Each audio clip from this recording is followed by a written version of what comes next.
What's up, YouTube? Hello, everybody. It is May the 19th, 2019. And boy, oh boy, oh boy, are we in for an absolute treat today. My goodness, let me turn this on and mute it so that way I can see what's going on. Make sure my stream is actually working. And then on this window, I got my chat going over. Yo, what is everybody doing? Y'all, it is time. It is time for the weekly lawn and garden show. Super fired up. I want to thank each and every one of you for being here tonight. It means a lot to me. It really does.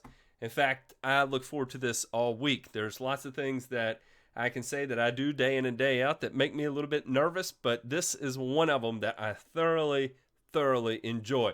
And I'll tell you why I thoroughly enjoy it. I thoroughly enjoy it because all of you are here. And I mean that from the bottom of my heart.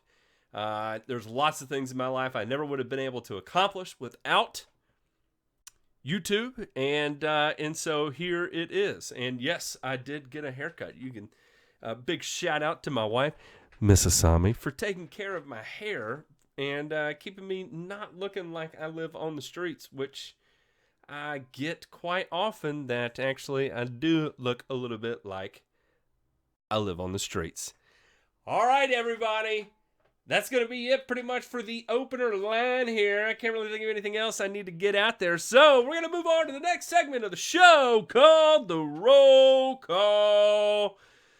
So, real quick, we're going to hop over here to the chat and give everybody a big what's happening and all that fun stuff. Let me open this up in this window right here so that way I'll get a little bit better going on. What's up?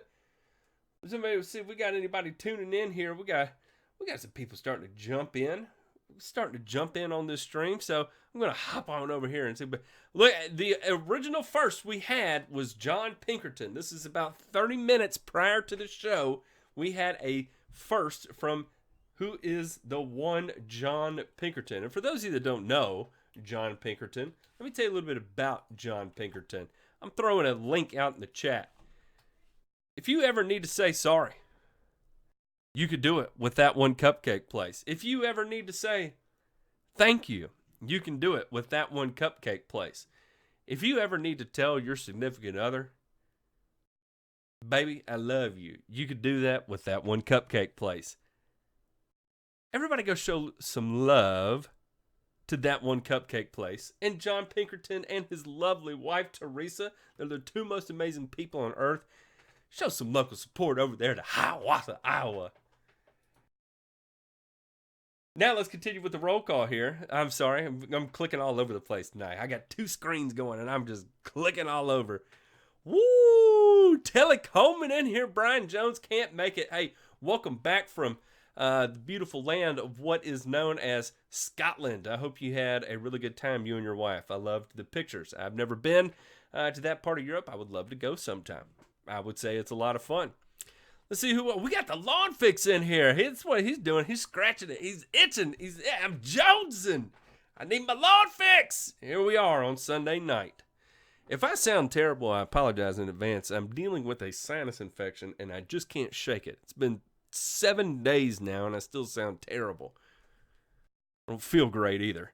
Eric Von Waddell is here. RVA Lawn Love, what is going on, sir? Ken Titus Frez, yes! Ain't no pessimism in here, Frez. Yes, lawn dude. Adam Miller, Chris Robbins, JTLK, Jake the Lawn Kid. What's up? Tell the old silverback I said hey. We got Richard Bryan in the show. Mr. Miller. Matt Anderson, what is going on all the way down there in Louisiana? Steve Wright. Velvet Hammer, dropping the hammer. Pop music is in here. Ray the Green Doc is here. We got Chris Bois, also known as the Volt, High Voltage Chris Bois. We got Nicholas Jasmine, how are you? Mr. Wagner all the way from down in Austin, Texas. I'm just kidding. His name is Austin Wagner, so I'm just going to assume he's from Austin, Texas, because they would be Austin from Austin. The Lawn Care Addicts all the way from the Big AZ. What's going on, sir? Jeremy Watkins. Joey McDaniel. Thomas Jones. What's going on, sir? Mr. Coleman is here. Brian Morales. Pickleball. That's what I'm talking about. Paramus, New Jersey in the house. Man, look at all these names. St. Louis Lawn Guru. John Kane III. Tony Davis. Lushy. C.D. Andrews. Marco Guerrero. Man, look at all these people in here. I'm even seeing names I don't normally see. Glenn Stevens all the way up there in upstate New York. My goodness. Jim Keene, Chris Lucky, TJO, Gene, McGillanick, Miglionico. That's Italian. I'm going to guess that's Italian. That's more Italian than I have in me right there, Mr. Gene. Silver Symbol in the shows. The nicest man in lawn care, Mr. Gibson, Chase Gibson. T. Winnings. Good. Excuse me, I got a cough. So, anyway. I'm sorry. Like I said, still dealing with the remnants of the sinus infection. So, for those of you that are tuning in, I will give you a little bit of insight on how this works. This is a question and answer format. You ask the questions in the chat, and I will do my best to provide answers. The topics I like to stay on point with is, thank you, baby. The topics I like to stay on point with is turf grass management. That's my background, and spent 10 years as a lawn care operator and a little bit of time on some golf course, and now I am somehow segued into fertilizer manufacturing. Crazy world we live in. So, when it comes to answering questions, I tend to stay around the plant science sphere. If we do want to talk about plants, we can talk about perennials, woody plants, and annuals if need be. I will warn you, though, that I do not know a ton about them. My knowledge tends to be a little higher on the turf management side of things. So, with that, we're going to open the floor up, and I'll tell you a little bit how this goes. Please, go ahead and begin. Asking your question, Chris. No, that's not Malonico. Got it now. Go ahead and begin asking your questions over in the chat so we can queue them up and start getting them down. What's going on, Mr. Poole in the Shout 901, baby? I saw there was one question that came in about, let's see here. Can the next product survive freezing in my garage through a Minnesota winter? I have no idea, Ryan. As long as it doesn't rupture, I think you're going to be fine.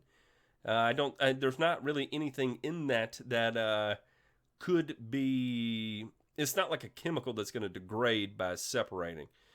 So it may come out of solution. It may have a hard time going back into solution with some of the things that contain micronutrients and stuff. But, you should be all right. Matt, I too have started a business and it ain't nothing simple, easy, or fits the idea of your plan. Keep pushing, modifying, and talking through the difficulties of the plan. Jeremy, I really appreciate that because I will say this. If it wasn't for the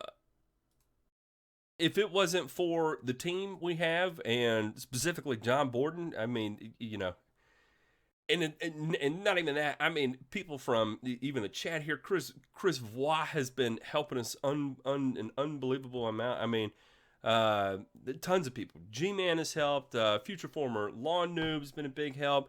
It's amazing the amount of support I've got from the community as well. It's so awesome. It is so awesome. Hi Matt, Poe Trivialis is going crazy this year. I live in Massachusetts. A lot of rain coming down, cutting at 2.5 inches. Any suggestions? Rogerio Soares, I do not have any answers for you. So this is one thing that we saw that it was on the Acclaim label. So Poa trivialis is on the Acclaim label. However, Acclaim is not really effective in controlling it. In fact, it might be considered a very mild suppression.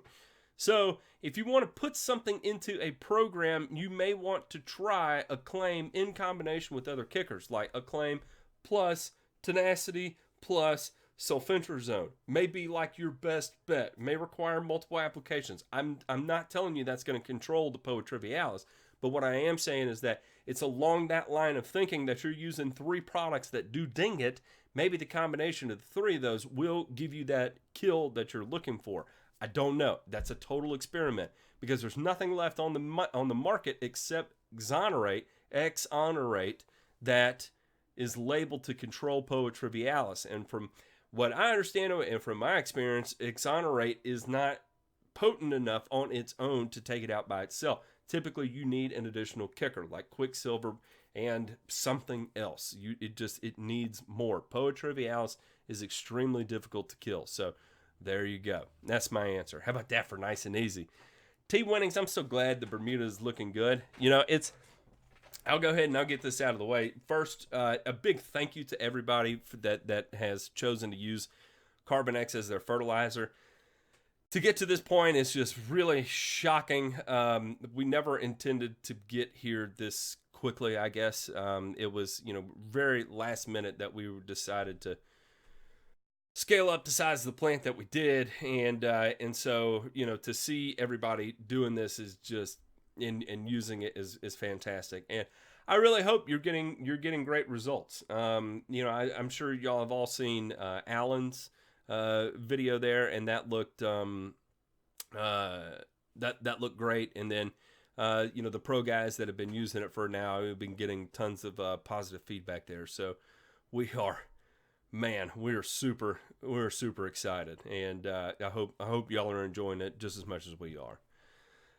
Let's see here. Any worries regarding using hay agfert in my lawn? It's marketed for Bermuda hay. No, AV guy, you're fine as long as it has the analysis that you're looking for. It's perfectly okay to use. There's no difference between an ag grade between an agfert and a turfert, other than maybe particle size distribution, and overall like cleanliness of it. So typically some agferts you may not get in round spherical prills. It may be more like square blocks that are in there. So, but no, as long as the analysis, what you're looking for, that's what's most important, is your analysis and composition of your analysis. Woo, starting to feel good. Sunflowers require how much water in Arizona? That's a good question. I don't know. I would say it's quite a bit. The lawn stripes in the house. Terry Finch miscalculating, threw down 2.5 pounds of N on 400 square feet. Just water the crap out of it? Yeah. And Terry, while that sounds crazy, you're probably going to be okay. But yes, dial the water up on it. Maybe water it every day for like a week or so, something like that. Make sure you drive it down. You should be able to leach some of that nitrate out. It also depends on what was your nitrogen source. What was your nitrogen source? You applied in. Was it from urea? Was it from ammonium sulfate? Was it polycoated urea? Was it methylene urea? What was it? Part 1, I'm going on vacation for a week. I have tall fescue in Georgia, and we are getting no rain and a heat wave while I'm gone. I have irrigation, but only able to water one time out of. My plan is to water every day in the middle of the hot day to cool off my lawn and also give it some water. Is this a good plan? Lawn fix, yeah, you can syringe it. And that was where you would, but don't confuse syringing with actually watering your grass. Watering your grass is irrigating to allow the grass to continue to grow and flourish and function as a plant. Syringing in the middle of the day is purely a cooling effect. So you may water, 5 minutes at a time, just in the middle of the day to cool it. So that's all that is. That's all that does. It is not actually supplying enough water for your root system for that plant to continue to do okay. What do I do as organic for moss? Copper sulfate. Gene, copper sulfate. Or should I water longer, infrequent, and in the morning and not worry about the heat stress? I'm also putting down a fungicide before I leave. Yeah, if you get a fungicide down, I would just water at night. At night. The wee hours of the morning leading into daylight. I'm just saying, if the sun's down, I'm calling it night. but the wee hours of the morning into daylight. I would water then, and especially if you got a fungicide down. And I would not worry about the heat stress until it really starts to show. What's the deal with the supply of carbon X, and when can we expect it? I have a FERDAP coming up. Here's what we did, Sean. We were having trouble with consistency with one of our nitrogen sources that we use. So the white pearls in our bag, we import that product out of Europe. And, they don't just have an unlimited supply in the United States that we can just go, pick up down at the store and mix it in, right? So what we do is we actually have to sign a contract to say that, we're willing to use X number of tons throughout the course of the year. And then they allot that amount of material to us. Well, the problem is that we were getting very inconsistent product where one time it may arrive and it's soaking wet. The other time it may arrive and there's lots of big clumps in it. And, we'd pay to have it screened. And the screened out material was just as bad as it was unscreened. So what we did was we had to go back and forth really quickly to try and figure out how to handle this nitrogen situation. And we came up with a workaround to be able to continue to use this particular nitrogen source because that's the one we want to use. So in the meantime, we were also doing another product launch. So we were launching the 818 to the pro market. And so anyway, it's just balancing that. I will tell you this, that, we are in the process of scaling again. We're going to scale already just a little bit bigger. And so we've got all of that going into work, but with that is going to bring out new employees. So, we're having to hire an HR staff and all that fun stuff that goes along with it. So, we're getting there, and right now it's still two of us that handle the day-to-day ongoings of the company, and then we have the guys actually in Kentucky that work the plant. So we're trying to do this as fast as we can, Sean, but this is a very big undertaking for two people. So bear with us. We're human. We tried to have a somewhat of a normal family and somewhat of a normal life. Although we don't really have one yet. We keep telling our significant others, don't worry, baby. One day it'll all be worth it. Okay, let's see here. We're going to keep moving on. Look at that melon. That's what I'm talking about, Matt. Matt, short of cutting the seed heads off of Kentucky bluegrass, are there any products to reduce them so the lawn looks better? Would PGR help or just make it look worse for longer? John, there are some PGRs that actually do just that. They will cause seed head suppression. The timing of it is extremely difficult, so I don't want to paint the picture that it's easy to accomplish. It's not. But yes, so pay attention to your labels of paclobutazol, Paclo, and T-Nex, and there should be a seed head suppression section of it. But I still don't think that's going to be just perfect. If you're dealing with Kentucky bluegrass and you're tired of the seed heads, probably what I would recommend is going real low. Ooh. Adam, is it too late to still try to seed Princess 77? No. Chris, the hotter it is outside, the higher the chance of success for seeding Bermuda grass. So typically what I like to do is wait until we're in temps of the 90s and 100s, and then we go ahead and put your seed down. So there you go. Adam Miller, I'm typically a guy that just throws her down over the years, but I'm looking at spoon feeding this year. Any recommendation on rates and how often with the Carbon X? Well, Carbon X is not going to be a spoon feeding, so it's going to be difficult to apply at a rate that would be considered a spoon feed rate. So that would be like 1 pound per thousand. It's just not a product that's designed to go down at 1 pound per thousand. It's designed to go down between 2 and 4 pounds per thousand. So there you go.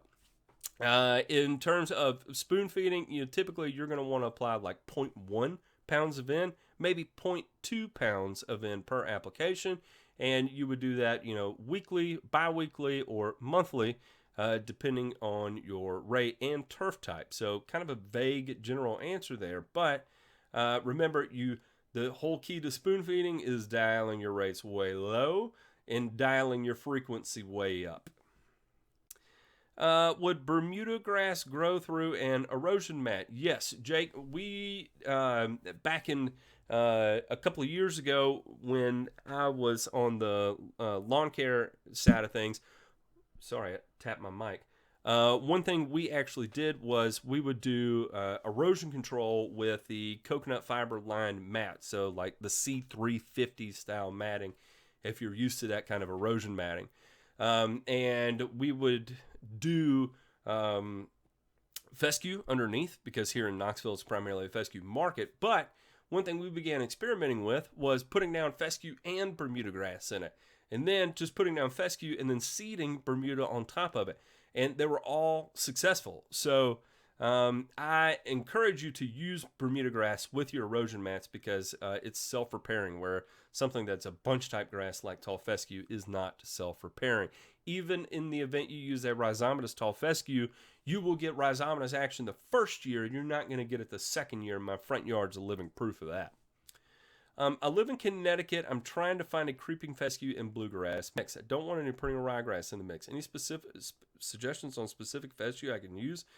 No, smokestack, I do not have any, because here's typically what I do is I will get onto the NTEP trials, ntep.org, and look for the highest ranking seeds based on the specifications I'm looking for. So, like I like to look for seedling vigor, turf quality, color, and disease resistance, and try and find a balance there. Then, once I find the particular variety I like, I find out who manufactures it or who grows it, and then talk to them and find out who distributes it. And typically, what you'll find is that you'll be able to find mixes from people from the growers that they put out into distribution. Plus, you'll be able to find monoculture single source seed varieties that they also put into distribution, and they should be able to point you to a seed distributor that will allow you to pick individual types if that's what you're looking to do. That's a vague answer because I would prefer to give you more data than just an easy answer.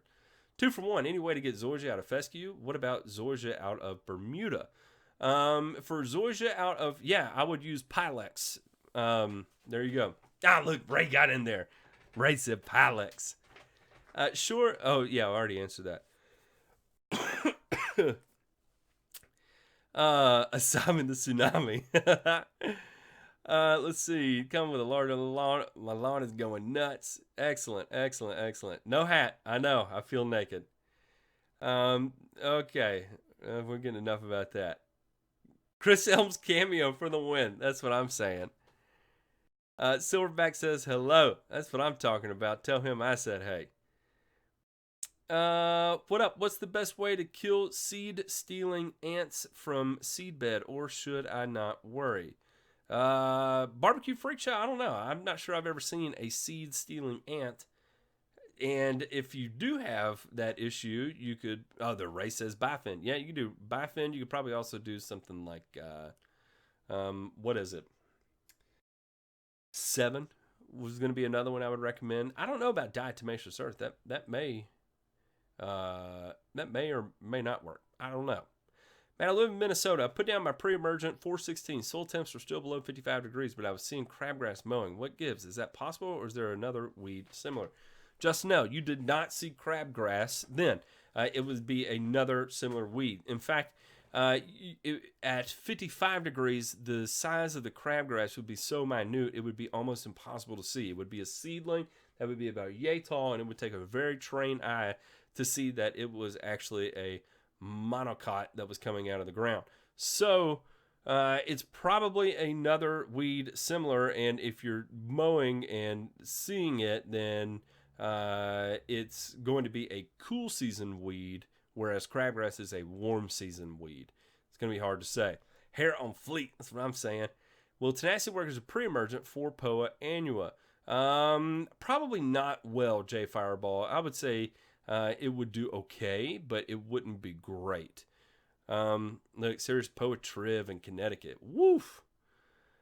Hey man, long time viewer, certainly not a first time caller, but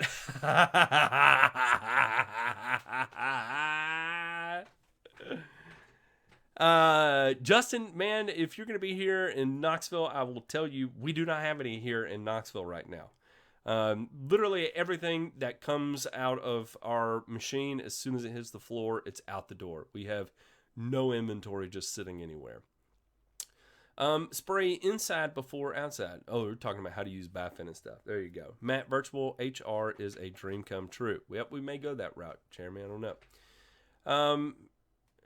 Let's see. You need new staff.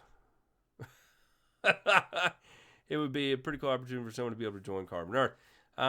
Yeah, I mean, if you're interested in that type of situation, seriously, send me an email at thegrassfactor@gmail.com, and I can tell you a little bit about what we're doing.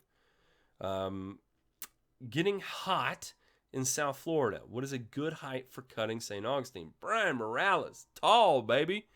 3 to 4 inches, somewhere like that. You need to turn on some LCN and watch him get it done, because he does it right with his St. Augustine. It looks great.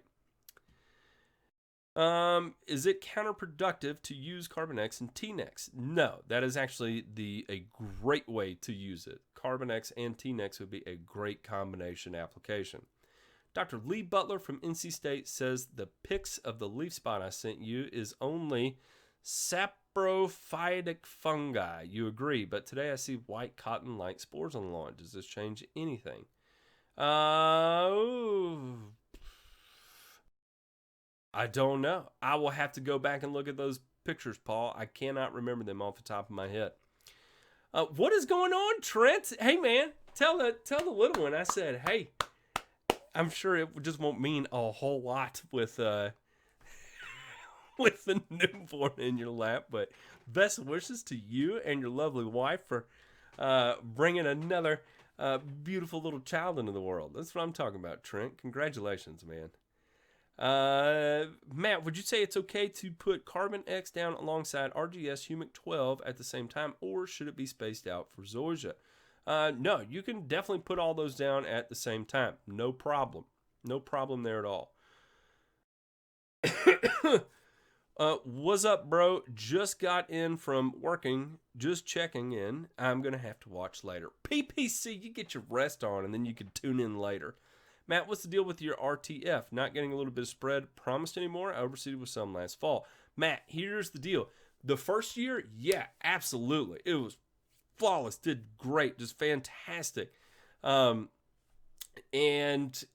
here's the deal. Second year? No, I'm not. And I'm not getting the spread. And I fully expected that. I went into that knowing year one, you'd get that rhizome action. Year two, you wouldn't. And that's exactly what I've seen. Year two, definitely not getting it. Year one, did great. I did not overseed my yard last fall intentionally to watch what it would do, and it didn't do it. Let's see here, Matt. I'm getting ready to throw her down one more time for Memorial Day. There you go, sir. Food is our strength. There you go.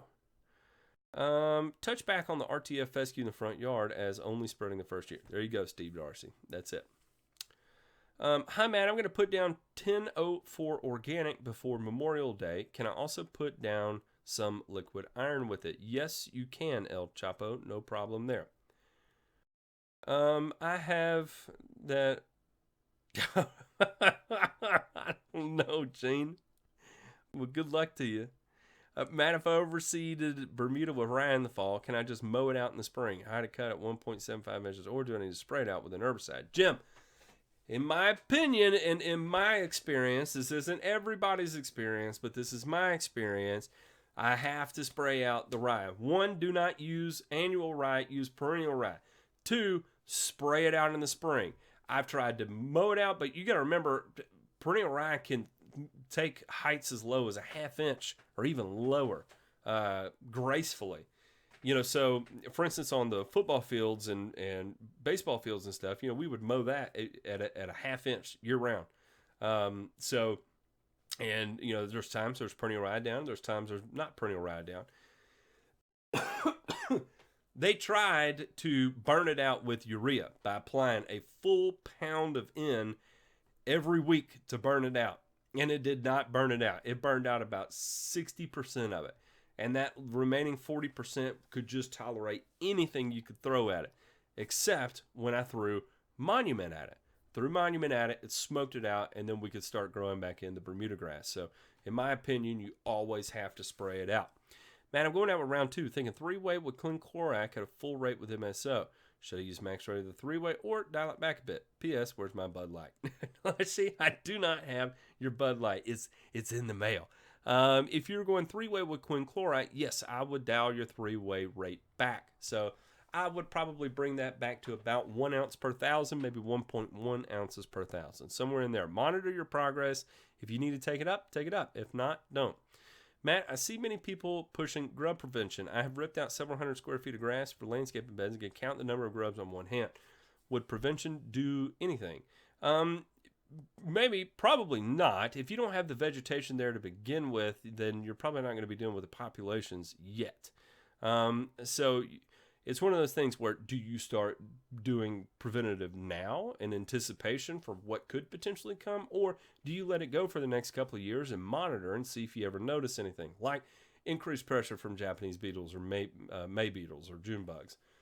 In the event you see that, then yeah, go ahead and start your prevention. If not, you may not ever need to do it. So there were many years where I just did not even consider putting down grub prevention because it was never even necessary. So there you go. Matt, what are your recommendations for taking Dallas grass, Johnson grass, and zoysia out of a turf-type tall fescue rye mix lawn? 888 Huskers, I would use fluazafop, also known as over-the-top ornament. You could use Acclaim also. For Dallas grass, you could use fluazafop and Pilex, but Pilex is going to be the heavy lifter there. Fluazafop does do okay on Dallas grass. It will require multiple applications, and it's not going to be just great. If you combine that with something like Pilex, it'll do very well. If you want to get zoysia out, you want to apply Pilex. How does one maintain a prill size? I watched PPC's video, and he showed you made crazy strides in consistency in the second batch he exhibited. There's lots of things. So really, it's controlling the reuptake of moisture, and a lot of that has to do with how the time in the cooler and the time it spends in the heater. So as it goes through the dryer, you need to make sure. Oh, Lushy, stop it! No, quit it. Stop it. It's really complicated, Jeremy. But there are it has to do with cooling it, getting it down to a certain temperature before it can go on to be bagged. 2 is making sure you have the consistency with your other inputs that you're going to be putting into it, right? So when you're dealing with fertilizer salts, they're very hygroscopic. So what are things you can do to cut down on that hygroscopicity? Or in the event it does, how do you wick that moisture away instead of passing it into the other material in the bag? So there's lots of different binders, drying agents, and stuff that have to go into it. And right now, we've been in R&D with it for quite a while, and I would say we still make changes with it every week. And but this latest change we've made, we were really, really happy with. So that's super exciting. I do not need anything, Steve Williams. We are not donating to Matt. We are all good. We are all good. I have made it down all the way to the end of the chat. This is bizarre. I usually cannot make it all the way to the end. Maybe I didn't get thrown off on some crazy tirade or something. You know what I'm saying? Stop it, John. I do not.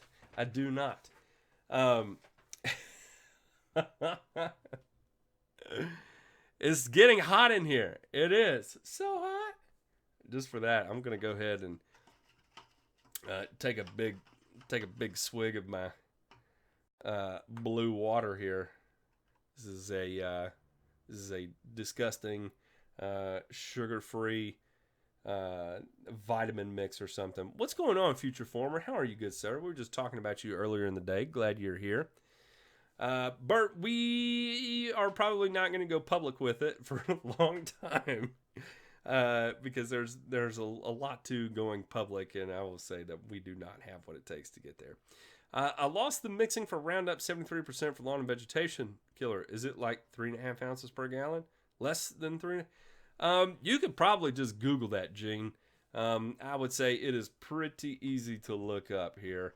But if you're talking about a 73% active ingredient, then it's definitely going to be less than 3.5 ounces per gallon for spot spraying around. Lushy, I don't need a new hat either. I got plenty of hats, sir. My goodness. That's right. Today is, what are you doing to push your Bermuda? Absolutely nothing. I'm not pushing my Bermuda at all right now. The cabinet. I'm mowing it 3 days a week, but that's about it. It's not irrigated, so I'm not really up for just pushing it. And this being my first year real mowing my backyard, I do not want to get myself into a pickle. That's right, John. I'm not gonna lie. I may have had a Moscow Mule at one of my son's friends' birthday parties today. Just saying. Just saying. Uh, mm. Yeah, you do not push real cut Bermuda. You know, I haven't even applied any. Matt's whooping cough. I haven't even my backyard is not regulated right now either, so it's just growing off. I guess it's been 4 weeks, 4 weeks, I guess 5 weeks, 4 weeks since I applied Carbon X to it, and I put it down at about 3 pounds per thousand then. So, and that was mainly just to get it to green up because the first week of April we had another freeze, so I needed to do a little something to get it going. I wanted it to green up as quickly as possible, and then I burned it off too. So, there you go. I did not, Jake Malden.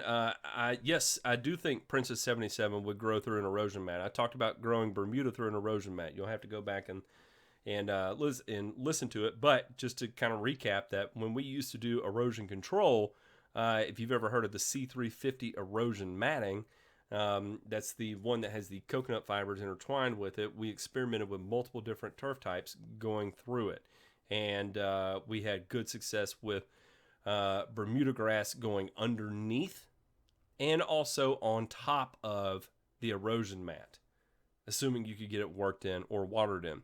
Spurge control, Celsius Image combo makes it grow bigger. MSM in Northwest Florida. Celsius Image combo.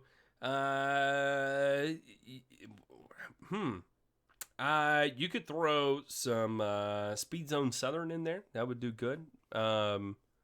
Yeah. There goes Ray. Ray says MSM and Quicksilver. That's a good one. That would work. Just finished my irrigation system. I'm pushing my Bermuda to fill in the trench spots. There you go, Douglas. If you want to do that, yeah, man, apply, about a pound of N for each application and Jason G, it would look like this with Cool Season Mix and Carbon X. You want to apply it in the spring, and in the fall, you want to keep it off of it during the summer. Do you have any of that old turf label Velocity left over and available for sale? Kevin, I do, but I do not have any for sale. I've got a very negligible amount of it, and I will tell you, it does not work like you would want it to work. Bispirac sodium does okay, but is not great. So there you go. I don't think you would not be happy with what it cost. You're at a pound of it was like $800, $900, or $1,000 or something, and use rates are like 3-4 ounces 1,000 or something, if I'm remembering correctly. I don't know. It's been a minute since I've applied it. But I would not feel comfortable selling it to you, Kevin, because I don't think you're going to get the results you expect. What promotes root growth in turf type tall fescue? Renovated last fall, and roots are only about 2 inches. I feel they need to get deeper to survive the brutal summers in Northern California. I agree, Joe Castello. To promote root growth in turf type tall fescue, typically the easiest way to do that is to manipulate it through water. So you would do long periods of watering and then let it go and let it begin to dry out and stress out. That stress signal will tell that the root system to begin going deeper to find more water. Outside of that, studies also show that you can increase root depth and root mass through the biostimulant effect by combining a combination of both humic acid and sea kelp. Combining the two of those has a synergistic effect that encourages root development, particularly root mass and root depth. Hope that helps. Also, apply to treat any of the deficiencies in your soil test. So sorry, someone was blowing on my phone because I'm ready to try for a power rank. They were coming to fix it. There you go. Yes, sir. Yes, sir. Yeah, velocity, it dinged it, and I don't know. I just didn't think a whole lot of it. Matt, directions read 1.5 to 3 ounces per thousand with generous amount of water. How much would a generous amount of water look like? I have no idea. That is a very vague answer that I don't think deserves much more thought than that. With a generous amount of water, I would say minimum of 2 gallons. How about that? 2 gallons per thousand? That sounds about right. Yes, little baby Kenny, you're good to go on that. As for a friend again, any thought regarding Connor's attire in his co-branded video of Connor and Ryan? Jeremy had no issues with that. I thought he looked fantastic. He sounded great. And I support Connor and what he is deciding to wear. I mean, it adult onesie with flamingos. Connor gets it done. He just gets it done. When you remove Poa trivialis by rake, do you believe it leaves roots to regrow? Yes, Rogerio, it does, and I'll tell you why. It is a perennial. So it will continue to come back year over year, and the root system is going to be the driving factor of that. So if it can survive dormancy, and it is rhizomatic too, so it's rhizomatous, it does spread. And if it can go dormant and then return out of dormancy, then yes, all it requires is a little bit of a root system left over behind for it to green back up into full-fledged grass. My brother's pretty thick thatch. Dethatch liquid or power rake? Either or, Jason G. Either or. It depends on how much work you want to put into it. Oh, Alan Hain is here. Alan Hain is here. Yeah, he was. Army football, we had a ton of rain in the Northeast over weeks. How much would that affect prodiamine pre-emerge barriers? Here's the thing, Army, it does. It actually does have an effect. How much it does, that's going to be really difficult to quantify.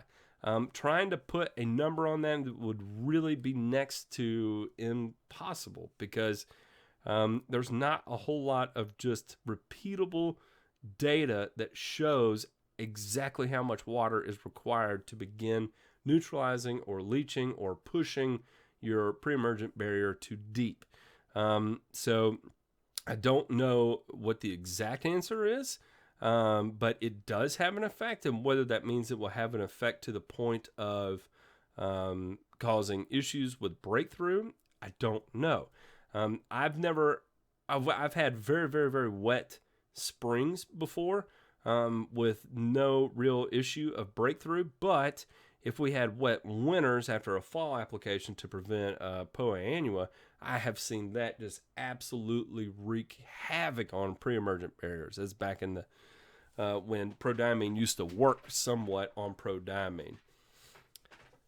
Here we go. Mr. Green says, "Wait, are you rooting for Dany or Jon on Game of Thrones?" I don't know, man. I'm still on the season behind, and I've been reading all the spoilers, but I'm going for Arya.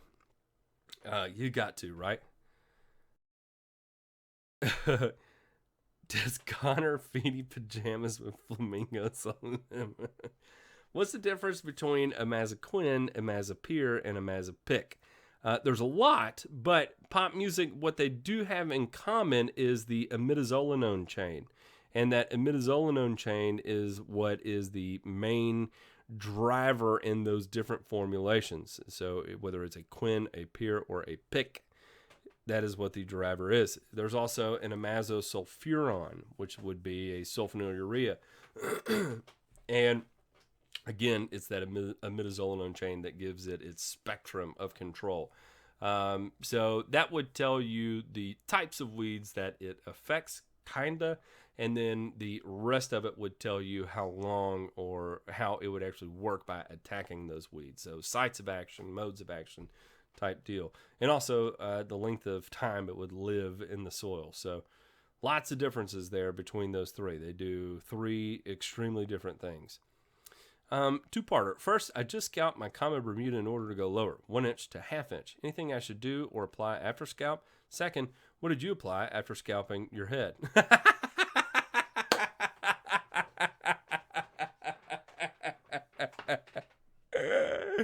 That is the comment of the night right there. Okay, so anything you should or do apply after the scalp, water it. If you want to apply a little bit of nitrogen, you can, but you don't have to get out there and hammer it. And after I scalped my head, I did not apply anything. A comb. I applied a comb to it. Help on killing gallium aperine, sticky willy. I have 50% glyphosate and spreader sticker. Rates? I do not know. Not familiar with gallium aperine. Let's see here. I'm going to throw that into the Google real quick. And let's see what this actually looks like, or something that I would consider it comparable to. You can always go 10% by volume. Okay. I know exactly what this is. We call this bed straw around here. Yeah, you can do that, but you do not need that much. You do not need Roundup to do that. You can spray it with 3-way or triclopyr or fluroxypyr, and you will be good to go. In my opinion, Roundup would just be way overkill for that, unless you're spraying it in like bare ground. But if you're spraying glyphosate, you can spray, 2, 3, 4 ounces per 1,000, something like that. There you go. Santiago Rivas, how are you, good sir? Wondering if I can spray T-Zone mixed with some 1801 Green Punch. Yeah, you can. Just be aware that blanket spraying T-Zone is typically going to ding up your grass pretty good. So just be careful there. And don't get nervous when you do ding it up. Like, for instance, Lushy here gave me a complete and total nervous breakdown because he got a little bit of tip burn on his grass, and you'll probably get some tip burn out of that. I'm just kidding, Lushy. I'm just kidding. You might get a little tip burn out of it, but yeah, you'll be fine. You'll definitely be fine. Connor just needed church shoes and black church socks up to his knees. So with that being said, is it better to do a split app 45 days or so later?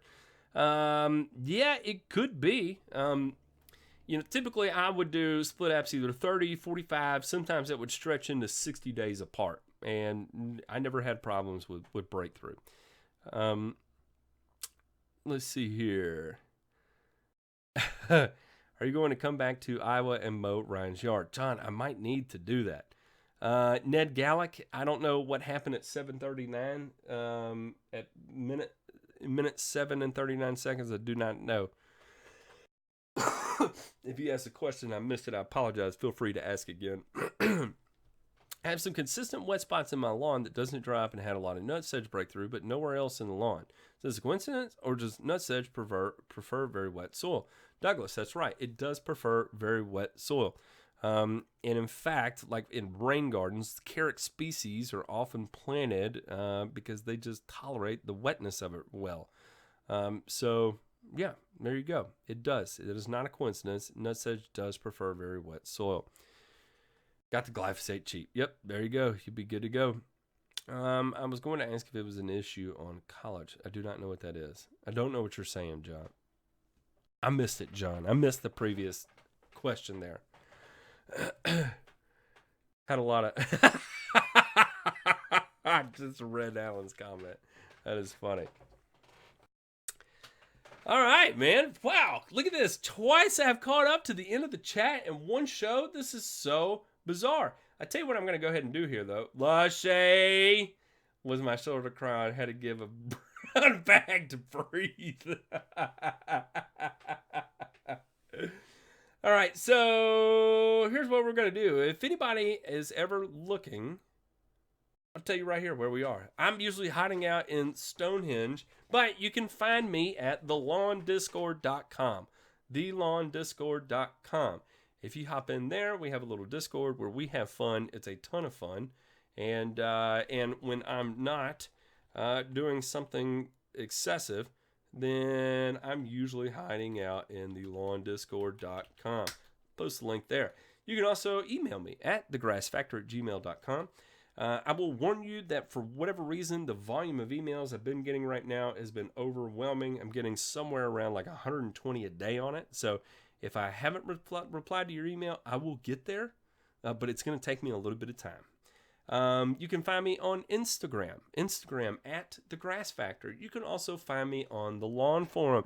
I do not comment a lot on the Lawn Forum. I lurk in the background and show up when necessary. I will say this, that the whole reason I'm not very active on the Lawn Forum is because I don't need to be active on the Lawn Forum. Those guys actually take things to a whole new level. The Lawn Discord, it's probably not coming up as a not a secure site. It's actually not a site. It's going to take you to, hang on, let's see what happens when I do this. It should take you to here. Here's where you would go to sign up for the Discord. So it should just be a pass through to that. And of course, yeah. So as I was saying, the Lawn Forum, there's so much that goes on there that is just so next level. And I recommend, if anybody's looking for a starting point, start at the Lawn Forum. Get engaged, start a lawn journal, and document and learn along the way. There's all kinds of super deep scientific talks that go on over there. So you should definitely go check that out. We have a good time with all of it. And let's see here. Pros and cons of using blackstrap molasses. Oh, wait. My crabgrass has not left my yard after treating it for the last 2 years of Prodymene. Brothers for Life, what rate did you use? Are you sure it's actually crabgrass? Could it be Dallas grass? Could it be Johnson grass? Could it be smut grass? Could it be carpet grass? Could it be Bahia? There's lots of different things that exist other than crabgrass. So if you continue to apply it for 2 years and you're still dealing with crabgrass, you're either spraying it wrong, using the wrong rate, or that's not actually crabgrass. So there you go. Pros and cons of using blackstrap molasses. Blackstrap molasses is a good thing to use. However, use it sparingly. And I will tell you why. You want to use it sparingly because it is a simple sugar, and it will, after a certain rate, will begin to have detrimental effects because the microbial action would just go super haywire. But it does have other nutrients in it too, like sulfur and, who was it? John Perry told me it had calcium in blackstrap molasses, so good calcium source. But yeah, typically 1 pint per acre is about all you want. 1 pint per acre. Since you caught up to the end twice, does everyone from the Discord win a prize? Maybe a story time. I don't know. I'll have to, those have to happen organically, John. I can't just predict story time in the Discord. Put down aerate dethatch 1801 last week. Looked at core samples, matted thatch mulch. I think I still need to manually dethatch, yes or no? It's totally up to you, Ned. I honestly do not know. I haven't seen your core sample, so it would be hard for me to be able to say yes or no. Matt using the vanity URL. Yeah, that's right. Hang on, I will approve this message here. Army football. Sharp blades conserve fuel. There you go. Sharp blades use 33% more water than a dull blade. Would cutting with a dull blade in the dead, dry summer worth it? No. Water usage decreased with dull blades. This is contrary to some. I tell you what I would do is just when it's dead heat of summer, just don't mow it. Let it get to 4, 6, 8 inches and you know, run with it. And then when you do get rain, then, you know, dial it up and be able to do it. I have been a long-term lurker at the Lawn Forum, and I have a good time hanging out over there. It's a good time. Is mycorrhizae fungi seen at about the 6 to 10 inches below ground at tree stumps? It could be, yeah. It's mainly just around, at tree stumps, like after a tree's been cut down? You're going to see it. I tell you, probably the best way to go see it would be to go get some mycorrhizae, loosen up a layer of your soil, put some seed down, and put down your endomycorrhizae and work it into the soil with your seed. And then as it germinates and they are starting to get up to, you know, a couple, 2-3 inches, something like that, dig it out and then break it open and look at it. And you should see the white mycelium in there, the fungi doing its thing. The Discord is an IT forum. I will warn you that. There are lots of IT guys in there. I'm getting books from the U of M for the applicator test. Would you have any tips? I'm aiming for being able to apply on residential commercial lawns. Santiago, whatever books they recommend for the applicator test, pay attention to those. Bahia. Pay attention to those because typically they pull it direct from the books they recommend. So that's really all I have to say about that. How do you manage your tall fescue in the summer, Matt? I don't. The lawn fix. I don't mow it. I do not water it. I just leave it alone, and it tends to hold color. Actually, you know, Pete was one of the ones that told me. He said, "Listen, just don't cut it in the summer. Just let it go tall. It ain't gonna hurt nothing." And he's right. It went tall and it kept color really well, and it took a whole heck of a lot for drought stress to really bring it down. So I don't. If I apply anything, it would be like a fungicide or, that's really about it. I leave it alone. I deny it. I neglect it. Do you spray on windy days? If so, how do you prepare for it? It depends on what you consider a windy day, Breeze. So there are some wind restrictions based on the herbicide you're using. A lot of times that's going to be left interpreted up to the individual applicator. I will say this: you will never see me out in a 20-mile-an-hour wind trying to apply. And it's not that necessarily I just don't feel comfortable doing that, and that's why. And that's totally my judgment call. And so that's why I don't do it. But you know, if you're talking about like 5, 6, 7, 8 mile an hour winds, then yeah, I've got no problem applying that because, you know, they'll teach you, you know, how do you decrease drift? It's, well, you increase your droplet size. How do you increase droplet size? You lower pressure. You lower your pressure. And so, yeah, there you go. Lower your pressure, walk slower, all those things. Calibrate, change your nozzle, all that fun stuff. But do not increase your pressure to combat the wind. Lower your pressure. I am sick, and I usually don't have allergies, so I'm not going to say this is allergies. It's just more of a sinus infection. My son got it first, and then I got it right after he did.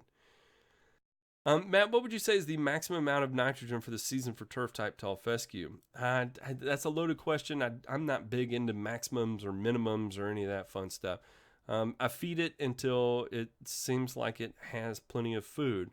And then, you know, if it looks like it's beginning to decline, then I'll feed it again. So I don't really pay attention to maximums or minimums or anything like that. But 3 to 4 pounds, somewhere in there, is usually going to be sufficient, depending on what it is you're trying to do. Now, you do if you are in the Discord, it's just interesting. I have this theory that everybody in the lawn Discord is an IT guy. I would say 50% of everybody in the Discord works in IT. And it was interesting to me early on about how many people work in IT that are also prosumer lawn guys. And it's absolutely amazing. And I had somebody actually in Florida tell me when I was doing the meetup with Alan out there, one of the guys said, yeah, you know, I problem solve all day long indoors, and my lawn is my opportunity to problem solve outdoors. And so that's why they just get so into it. And I mean, I totally get it, because it makes sense, and I like to problem solve too, and I'd see that's likely what it is. All right, well, y'all, it is 9 o'clock. That means Game of Thrones is coming on. I'm not gonna go watch it, but I do want to tell everybody thank you for tuning in. Can you elaborate more on iron release from soil after applying AMS fertilizer and why the turf gets a darker color? Yeah, there goes Ray. There you go. Yeah, ammonium sulfate is acidifying, and iron is going to be soluble in low pH solutions. Even if it exists in the soil in an oxide form, the chances for that to solubilize happen in